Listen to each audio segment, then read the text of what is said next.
current project, which has just finished, Tamara Drewe.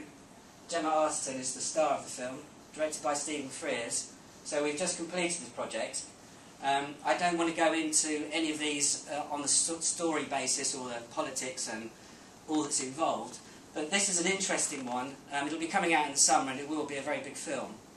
Let me just click to the next frame. The Tamara Drewe is a Posy Simmonds cartoon sketch which was in The Guardian, if any of you remember it or have seen it. So on starting any project, it really is straight down to pencil and paper, sit with the clients and try and get under their skin as to what they're actually looking for in their narrative. When I say narrative, a title sequence for me is an appendage to the whole film. It's a foretaste of what you're going to get. Yeah? So reading a script is one way of finding out. Looking at a rough cut is a very good way of finding out. But then I have to spend quite a lot of time actually understanding the balance between an editor, director and the producers, because actually they all want something different, but they won't tell you that. Yeah? So we go through this process, which I won't bore you with. This has probably gone on for about 3 months. And what started to evolve, you can see here I was playing with the idea that we could have a sketch background, but interlaced with live action. Stephen then suddenly said to me, "Oh Richard, let's try putting Gemma in above the title." So we do it, because it's all exploring. And again, a little bit of Mac work there, but not a lot. All the ideas still drawn. And we move on. There's one bit that stayed in is the last set of frames on the end, but we're still trying to connect this Posy Simmonds idea with live action. And at the end of the day, it didn't work. And we all realised it didn't work. Now, what started to evolve out of this is the typeface. That's the main reason for showing it to you. So, the typeface actually became the hero of the sequence.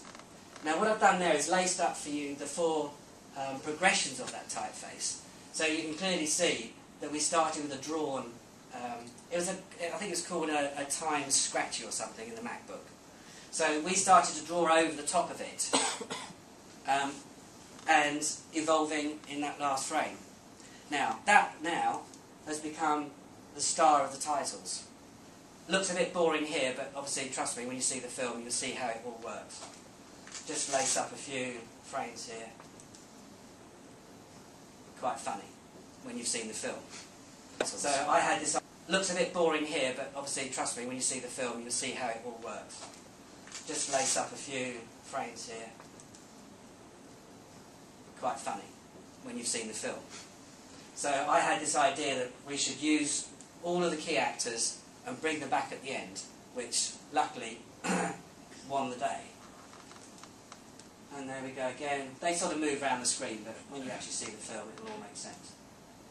Now, there's the main title. So you've got a sneak preview there of what it's going to look like. Now, you can probably say to me, Richard, that's absolutely ghastly. Why isn't it top right-hand corner very small? The reason is because the film is a kind of like a kind of sexy romp in the country, writers' retreats. It's a bit of a cheeky film, a bit like a Carry On, if you like, a modern day version of a Carry On film. So there is a reason for that, but you have to see the film to get the reason. But the hero, as you can clearly see, has become the typeface. Now, when I started that project, there's no way I thought the typeface would actually become the hero. But there you go. So that's that.